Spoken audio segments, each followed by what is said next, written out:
তেজপাতার রহস্যময় ব্যবহার আপনি কি জানেন? না জানলে ভিডিওটা শেষ পর্যন্ত দেখুন। যদি আপনি প্রতিদিন রাতে বালিশের নিচে তেজপাতা নিয়ে ঘুমান, তাহলে প্রকৃতি বা দেবদূত আপনাকে স্বপ্নে একটি বার্তা পাঠাবে। কী বার্তা পাঠাবে? যে বার্তাটা পাঠাবে সেটা আপনার সাফল্য দিকে বার্তা পাঠাবে।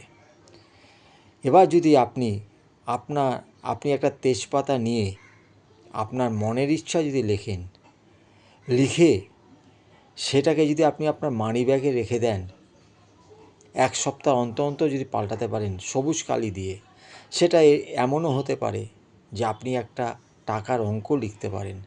যে টাকার অঙ্কটা আপনার পক্ষে পাওয়া সম্ভব হবে সেই ধরনের টাকার অঙ্ক লিখবেন, লিখে মানি ব্যাগে রাখবেন, 1 সপ্তাহ অন্তর পাল্টাবেন। তেজপাতা আর ধূপ জ্বালানো আপনার তৃতীয় চোখের শক্তিকে জাগ্রত করে, এগুলো জেনে রাখুন।